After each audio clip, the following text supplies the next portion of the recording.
జనవరి 15న American cancer సెనెట్లో నేను ఇచ్చిన సందేశం, నేను చేసిన ప్రార్థన ఎంత చక్కగా అక్కడ అందరూ రిసీవ్ చేసుకున్నారంటే నేనే షాక్ అయ్యాను. 58 యుద్ధాలు ప్రపంచంలో, మన దేశ బడ్జెట్ ఎంతో, సంవత్సరానికి 3 ట్రిలియన్ యుద్ధ సామగ్రి ద్వారా వాళ్ళకి 3 ట్రిలియన్ వస్తుందని, కానీ నష్టం ఎంత వస్తుంది? 89 నుండి 4 ట్రిలియన్ అప్పు ఈరోజు దాదాపు 40 ట్రిలియన్ అయింది కదా. వారు చేసిన యుద్ధాల ద్వారా కోట్ల మంది చనిపోతున్నారు కదా.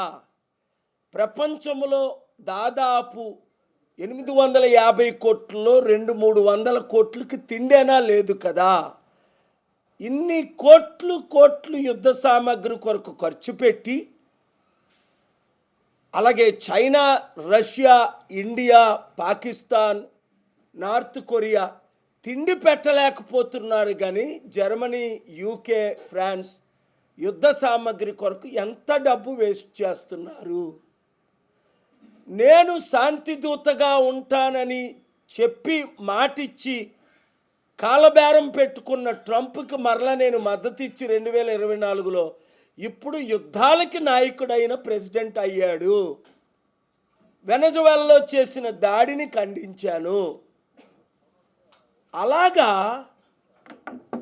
ఈ విధంగా ట్రంప్, ఈ విధంగా ప్రధానమంత్రి మోదీ నోరు మూసుకొని ఉంటే ప్రపంచంలో యుద్ధాలు ఎక్కువైపోతున్నాయని వాళ్ళకి నేను చెప్పినది. అయితే మీరేం చేయాలి ప్రజలారా? 1, ప్రార్థించాలి. యుద్ధాలు ఆగాలని సరిపోదు ప్రార్థన మాత్రమే. అయితే 2, ప్రకటించాలి. Each one reach 10, each one reach 100. అందుకనే ఫిబ్రవరి 22న ఆదివారం సాయంత్రం 6 గంటలకు చెన్నై, మద్రాసులో ప్రపంచ శాంతి సభ ఎప్పుడు ఎవరు కని విని ఎరగనంతగా పెడుతున్నాం. దానికి అన్ని పార్టీలు మద్దతు ఇస్తున్నాయి, పార్టీలకు, కులాలకు, మతాలకు అతీతంగా.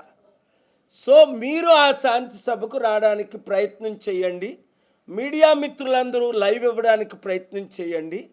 శాంతి వల్ల వచ్చే లాభాలు మీ అందరికీ తెలుసు. మనసుకు శాంతి, కుటుంబంలో శాంతి, కమ్యూనిటీలో శాంతి, రాష్ట్రంలో శాంతి, దేశంలో శాంతి, ప్రపంచంలో శాంతి.